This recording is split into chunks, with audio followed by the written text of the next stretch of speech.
Retired principal of gov শিক্ষণ মহাবিদ্যালয় নগাঁও আৰু at present academic advisor of হামেক rural college of education. My dear students, আমি ইতিমধ্যে হাই ability ষ্টুডেণ্টবোৰ কেনেধৰণে বাছি উলিয়াওঁ বা কেনেধৰণে তেওঁলোকৰ কাৰণে আমি কাৰ্য আগবঢ়াব লাগে মোৰ আগৰ ক্লাছত আলোচনা কৰিছোঁ।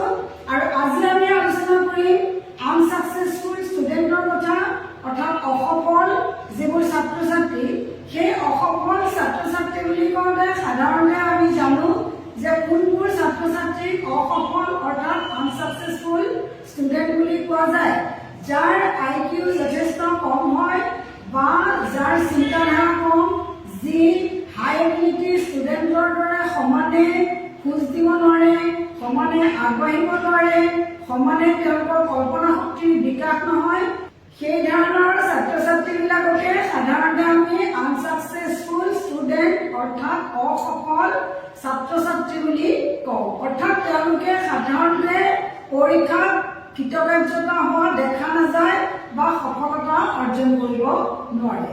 এতিয়া এডুকেশ্যনিষ্টসকলে এই আনসাকসেসফুল ষ্টুডেণ্টবিলাকক দুটা ভাগত ভাগ কৰিছে। এটা হ'ল স্লো লাৰ্ণাৰ অৰ্থাৎ বেকৱাৰ্ড ষ্টুডেণ্ট আৰু এটা হ'ল আণ্ডাৰ এচিভ। সেই যিটো স্লো লাৰ্ণাৰ বুলি কোৱা গৈছে, সেই স্লো লাৰ্ণাৰ ছাত্ৰ ছাত্ৰীবিলাকৰ IQ সাধাৰণতে 50-55ৰ পৰা 80-85ৰ মাজত অন্তৰ্নিহিত হৈ থাকে। তেওঁলোকৰ চিন্তা শক্তি যথেষ্ট কম হয়, তেওঁলোকে পটককে আনৰ কথা কেচ কৰিব নোৱাৰে, তেওঁলোকে হাই এবিলিটি ষ্টুডেণ্টৰ দৰে কোনো দিশতে অৰ্থাৎ বৌদ্ধিক, শাৰীৰিক, মানসিক, সামাজিক কোনো দিশতে আগবাঢ়িব নোৱাৰে। সেয়ে তেওঁলোকক স্লো লাৰ্ণাৰ বুলি কোৱা যায়। এটা কথা কি, সেই স্লো লাৰ্ণাৰৰ কাৰণে আপোনালোকে যেতিয়া ক্লাছৰুমত ক্লাছ কৰিব তেতিয়া এটা বস্তু আমি জানিছিলোঁ, মেক্সিম এটা আছিলে কনফ্লিক্ট টু এবষ্ট্ৰেক্ট, বিমূৰ্তৰ পৰা মুক্তলৈ। আমি সেই মুক্তৰ ধাৰণাটো নিদি বিমূৰ্তৰ ধাৰণাটোৰে লৈ যাব লাগে। বোধ কৰোঁ আপোনালোকে মেক্সিমটো মোৰ প্ৰিভিয়াছ ক্লাছত আপোনালোকে পাইছে, তথাপিও কৈছোঁ আমি ছাত্ৰ ছাত্ৰীক এটা কাল্পনিক গছ এডালৰ কথা কৈ থকাতকৈ আমি যদি সন্মুখত এডাল গছ দেখুৱাই তাৰ ডালটো তাৰ পাতটো দেখুৱাই গছৰ কনচেপ্টটো দিব পাৰোঁ, তেতিয়াহ'লে ছাত্ৰ ছাত্ৰীয়ে এটা মুক্ততকৈ বিমূৰ্ত বস্তুটোৰ পৰা, বিমূৰ্ত এইডছটোৰ পৰা বেছি ভাল ধৰণে শিকিব পাৰিব।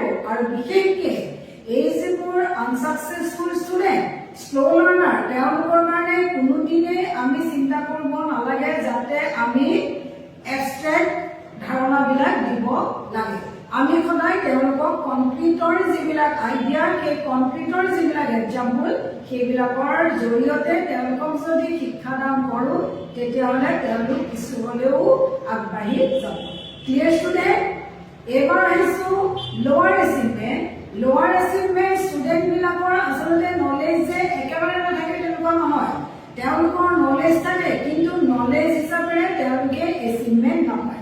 তেওঁলোকৰ যিখিনি ইণ্টেলিজেঞ্চি আছে, সেই ইণ্টেলিজেঞ্চি তেওঁলোকে তেওঁলোকৰ কাৰ্যত প্ৰকাশ কৰিব নোৱাৰে। অৱশ্যে এটা কথা ঠিক, কেতিয়াবা কি হৈ যায় যে পভাৰ্টি এৰিয়াত বাস কৰা ছাত্ৰ ছাত্ৰীৰ ক্ষেত্ৰত বা আনহাইজেনিক চিটুৱেশ্যনত জীৱন যাপন কৰাৰ কাৰণে হয়তো ছাত্ৰ ছাত্ৰী পিছ পৰিছে, কেতিয়াবা হয়তো তেওঁলোকে জানিও তেওঁলোকে প্ৰয়োগ কৰিব নোখোজে, তেওঁলোকে অলপ এলাহ লাভ কৰে, তেওঁলোকে নপঢ়ে, তেনেধৰণৰ কাৰণতো তেওঁলোক কিন্তু আণ্ডাৰ এচিভাৰ হৈ যায়। কেতিয়াবা আকৌ তেওঁলোকৰ কি হৈ যায় যে তেওঁলোকে বিভিন্ন ধৰণে ডিপ্ৰাইভ হয়, আৰু সেই ডিপ্ৰাইভৰ ফলতো কিন্তু তেওঁলোক অসফল ছাত্ৰ ছাত্ৰীৰ মাজলৈ সোমাই যায়। কিয়নো ডিপ্ৰাইভ হোৱাৰ কাৰণে তেওঁলোকৰ কামটো কৰিবলৈ মন নাযায়, তেওঁলোকৰ একাগ্ৰতাটো নোহোৱা হয়, গতিকে কি হৈ যায়, তেওঁলোকৰ এই যিবিলাক অনীহা, সেই অনীহাটোৰ ফলতো তেওঁলোক কি হৈ যায়, আণ্ডাৰ এচিভাৰ যিবিলাক ষ্টুডেণ্ট, সেই ষ্টুডেণ্টৰ মাজত সোমাই পৰে। এনেধৰণৰ ছাত্ৰ ছাত্ৰীৰ ক্ষেত্ৰত আমি ক্ৰিয়েটিভিটি তেওঁলোকক কিমান ধৰণে দিব পাৰোঁ, তেওঁলোকক কেনেধৰণেৰে ৰেগুলাৰ ক্লাছলৈ আনিব পাৰোঁ বা তেওঁলোকক ইণ্ডিভিজুৱেল এটেনশ্যন দিব লাগে, এইবিলাকৰ জৰিয়তে কিন্তু আমি তেওঁলোকক কিছু হ'লেও আগবঢ়াই নিব পাৰিম। এতিয়া এই ষ্টুডেণ্টখিনিক যে আমি আনসাকসেসফুল বা অসফল তাৰ কেৰেক্টাৰিষ্টিক্সবোৰ কি? তাৰ কেৰেক্টাৰিষ্টিক্সবোৰ হ'ল তেওঁলোকে কি কৰে, সহজে লোকৰ কথাত ভুল যায়, প্ৰথম কথা। 2 নম্বৰ কথা, তেওঁলোকে চিন্তা নকৰে, তেওঁলোকে স্কুললৈ যিটো আহিব লাগে ৰেগুলাৰ এটেণ্ডেন্সৰ প্ৰতি তেওঁলোকৰ দায়িত্ব নাথাকে, তেওঁলোকে যথেষ্ট স্কুলত অনিয়মীয়া। তাৰোপৰি তেওঁলোকে যিবিলাক হাই এবিলিটি ষ্টুডেণ্টে পুথিভঁৰালৰ লগত পঢ়া শুনা কৰে বা শিক্ষকৰ লগত এটা ভাল মনোবৃত্তিৰে ভাল যিটো ভাৱধাৰা সেই ভাৱধাৰাৰে যোগাযোগ কৰে, সেইখিনি তেওঁলোকে নকৰে। তেওঁলোকে পুথিভঁৰালৰ ব্যৱহাৰ নাজানে, তেওঁলোকে শিক্ষকৰ লগত যে কেনেধৰণেৰে নিজৰ ভাৱখিনি প্ৰকাশ কৰিব লাগে, যিখিনি নজনা কথা থাকে সেইখিনি শিক্ষকৰ পৰা ল'ব লাগে, এনেধৰণৰ কথা তেওঁলোকে নাজানে। তেওঁলোকৰ নিজস্ব দায়িত্বৰ প্ৰতি তেওঁলোক সচেতন নহয়। সেইকাৰণে কি হৈ যায়, তেওঁলোক সকলো দিশত অৰ্থাৎ একাডেমিক, ছচিয়েল বা ইণ্টেলেকচুৱেল বা অন্যান্য সকলো দিশতে তেওঁলোক পিছ পৰি যোৱা দেখা যায়। আৰু পিছ পৰাৰ লগে লগে কি হৈছে, তেওঁলোকে লাহে লাহে পিছ পৰিয়ে গৈ আছে, কিন্তু তেওঁলোকে আগবাঢ়িবলৈ তেওঁলোকৰ যিটো মনোবৃত্তি আছে সেই মনোবৃত্তিটো এপ্লাই নকৰাৰ ফলত তেওঁলোক আগবাঢ়ি যোৱা দেখা নাযায়। গতিকে আমি এনেধৰণৰ যিবোৰ অসফল ছাত্ৰ ছাত্ৰী আমি পাইছো, আনসাকসেসফুল ষ্টুডেণ্ট, তেওঁলোকৰ কাৰণে আমি শিক্ষকবিলাকে কি কৰা উচিত আমি ক'ব খুজিছো। প্ৰথমতে কি কৰিব লাগে যে তেওঁলোকৰ যিটো ৰেগুলাৰ এটেণ্ডেন্স তাৰ প্ৰতি আমি যথেষ্ট সচেতন হোৱাটো উচিত। তেওঁলোক কিয় স্কুললৈ অহা নাই তাৰ কাৰণে আমি বিভিন্ন মাধ্যমৰ জৰিয়তে হওক বা নিজে ছাত্ৰ ছাত্ৰীৰ ওচৰলৈ গৈ হলেও আমি তেওঁলোকৰ যিটো এটেণ্ডেন্স সেই এটেণ্ডেন্সটো ৰেগুলাৰ কৰাটো বাঞ্ছনীয়। তাৰোপৰি আমি যিবোৰ আনসাকসেসফুল ষ্টুডেণ্ট আছে তেওঁলোকক যিমান পাৰো সিমানখিনি ইণ্ডিভিজুৱেল এটেনশ্যন দি তেওঁ কোনখিনি কথাত বেছিকৈ অসুবিধা পাইছে সেই অসুবিধাসমূহ দূৰ কৰাৰ আমি আপ্ৰাণ চেষ্টা কৰিব লাগে, যাৰ ফলত তেওঁ হয়তো শিক্ষকজনৰ প্ৰতি থকা মৰম বা ধাউতিৰ কাৰণেও হয়তো তেওঁ আৰু অকণমান সফল ছাত্ৰ হিচাপে পৰিগণিত হ'ব পাৰে। ইয়াৰোপৰি আমি যে কৈছো যে সেই ছাত্ৰ ছাত্ৰীবিলাকৰ আচলতে এটা অনীহা ভাৱ থাকে, সেই অনীহা ভাৱটো কোনো সময়ত তেওঁলোকৰ নাথাকে। তেওঁলোক এটা সুস্থ শৰীৰ, সুস্থ মন, কোনো সময়ত তেওঁলোকৰ বডিটো জাগ্ৰত হয়। সেই শৰীৰ আৰু মন সতেজ হৈ থকাৰ সময়তে আচলতে তেওঁলোকক যিবোৰ দৰকাৰী কথা সেই কথাবিলাক শিকাবলৈ চেষ্টা কৰিব লাগে। আৰু সেই শৰীৰ মন সচেতন হোৱা ক্ষণবিলাক সেই শিক্ষকজনে অকণমান অবজাৰভেশ্যনত ৰাখি সেই সময়খিনি উলিয়াই লৈ তাত তেওঁলোকক কিছু ছাপোৰ্ট দিলে সেই ছাপোৰ্টত সেই অসফল ছাত্ৰ ছাত্ৰীবিলাক আগবাঢ়ি যাব। Clear student? তাৰোপৰি এনেধৰণৰ ছাত্ৰ ছাত্ৰীৰ মনোযোগ আকৰ্ষণ কৰিবৰ কাৰণে আমি শিক্ষকসকলে বিভিন্ন ধৰণৰ কৌশল আয়ত্ত কৰাব লাগে। তেওঁলোকৰ বিভিন্ন দিশত আমি মনোযোগ আনিব লাগে। আৰু যিবোৰ অনুশীলন কৰোৱা যায়, এক্সাৰচাইজে হওক বা কাৰ্যবিলাকেই হওক, আমি বাৰে বাৰে তেওঁলোকৰ হকে প্ৰেক্টিচ কৰাব লাগে। আজি অংক এটা হৈছে, অংকটো কৰিবলৈ তেওঁৰ মন নাযায়, ঠিক আছে, তেওঁৰ যেতিয়া শৰীৰ বা মন সুস্থ হৈ আছে সেইখিনি সময়তে মই তেওঁক অংকটো দিলো বা তেওঁৰ লগত লাগিলো, তেওঁ অংকটো কৰিলে। কিন্তু সেইখিনিতে শেষ কৰিব নালাগে, বাৰে বাৰে তেওঁ সেই বস্তুটো প্ৰেক্টিচ কৰোৱাই থাকিব লাগে, যাৰ ফলত থ্ৰু প্ৰেক্টিচ তেওঁ সেই প্ৰব্লেমটো ছল্ভ কৰিব পাৰে, তেওঁ অংকটো কৰিব পাৰে। Clear student? ইয়াৰ উপৰি কি কৰিব লাগে, যেতিয়া আমি শিক্ষকসকলে এটা কনচেপ্ট পঢ়াওঁ তাৰপিছত অন্য এটা কনচেপ্টলৈ যাওঁ, এটা ইউনিট পঢ়াই অন্য এটা ইউনিটলৈ যাওঁ বা এটা চাব ইউনিট পঢ়াই অন্য এটা চাব ইউনিটলৈ যাওঁ, তেতিয়া আমি কি কৰিব লাগে, সেই অসফল ছাত্ৰ ছাত্ৰীকেইজনে প্ৰথম ইউনিটটো ভালদৰে বুজি পাইছে নে নাই এই কথাখিনি আমি গুৰুত্ব দিব লাগে।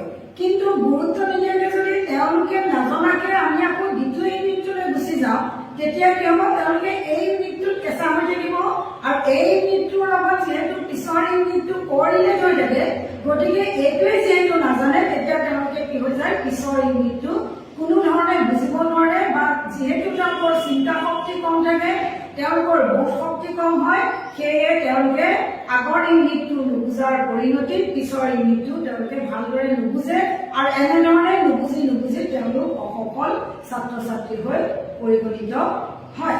সেয়ে আমি সচেতন হ'ব লাগে যাতে প্ৰতিটো ইউনিটৰ কিছু হ'লেও তেওঁলোকে বুজি পায় আৰু বুজি পোৱাৰ পাছতহে আমি তাৰ পিছৰ ইউনিটটোলৈ যাব লাগে। আৰু আমি কি কৰিব লাগে যে এই ইউনিটটো যে আমি বুজাইছো বা বুজিলে নে নাই বুজা তাৰ কাৰণে আমি কি কৰিব লাগে ছাত্ৰ ছাত্ৰীৰ পূৰ্ব জ্ঞান পৰীক্ষা কৰি ল'ব লাগে। আৰু পূৰ্ব জ্ঞানতে আমি গম পাম যে তেওঁলোকৰ লাৰ্নিং লেভেলটো কিমানলৈকে গৈ আছে। সেই লাৰ্নিং লেভেলটো মেজাৰ কৰাৰ পিছতহে আমি তাৰ ওপৰৰ লাৰ্নিঙলৈ যোৱাটো উচিত। গতিকে আমি যদি অসফল ছাত্ৰ ছাত্ৰীবিলাকক ফাইণ্ড আউট কৰোঁ আৰু ফাইণ্ড আউট কৰি এনেধৰণে মেজাৰমেণ্ট লওঁ, তেওঁলোকক আমি ৰিমিডিয়েট কৰোঁ, তেতিয়া কি হ'ব আমাৰ সেই অসফল ছাত্ৰ ছাত্ৰীখিনি আংশিকভাৱে হ'লেও বহুতখিনি ডেভেলপ হ'ব আৰু সেই বহুতখিনি ডেভেলপ হয় হয়তো তেওঁলোকে হাই এবিলিটি ষ্টুডেণ্টৰ সমান চিন্তাধাৰা বা বোধশক্তি কৰি নুতুলিবও পাৰে, কিন্তু তথাপিও তেওঁলোক সফল হ'ব। গতিকে এই সফল হোৱা শিক্ষক হিচাপে আমাৰ যথেষ্ট অৰিহণা আছে আৰু আমি যথেষ্ট কষ্ট কৰিব লাগিব। কষ্ট কৰিলে আমি সেই আনচাকচেছফুল ষ্টুডেণ্টখিনিক আগবঢ়াই লৈ যাব পাৰিম। প্ৰিয় ষ্টুডেণ্ট, গতিকে মই আজি এই আনচাকচেছফুল ষ্টুডেণ্টৰ বিষয়ে যিখিনি কথা কওঁ বুলি ভাবিছিলোঁ এই কথাখিনি ইয়াতে আমি শেষ কৰিছোঁ। আৰু ইয়াৰ পিছত আমি আমাৰ আগৰ ক্লাছটোত হাই এবিলিটি ষ্টুডেণ্ট আৰু আজি অসফল অৰ্থাৎ আনচাকচেছফুল ষ্টুডেণ্টবিলাকৰ কথা আলোচনা কৰিছোঁ। এতিয়া ইয়াৰ পিছৰ ক্লাছটোত আমি কেনেধৰণেৰে দলীয় কাৰ্যৰ জৰিয়তে অৰ্থাৎ গ্ৰুপ লাৰ্ণিঙেৰে আমি দুইখিনি ছাত্ৰ ছাত্ৰীক আগবঢ়াই লৈ যাব পাৰোঁ তাৰ কথাটো আমি আলোচনা কৰিম। আজিৰ ক্লাছটো মই ইমানতে শেষ কৰিছোঁ। মই আশা ৰাখিম মই কোৱা কথাখিনি সকলোৱে হৃদয়ংগম কৰিব পাৰিছে আৰু নোৱাৰিলেও কথা নাই, সদায় কোৱাৰ দৰে আকৌ কৈছোঁ মোৰ কমেণ্ট বক্স খোলা আছে। আপোনালোকৰ কিবা সুধিবলগীয়া থাকিলে মোৰ কমেণ্ট বক্সত লিখিব আৰু মই যথাযথ উত্তৰ দিবলৈ চেষ্টা কৰিম। Stay home and study more. Thank you.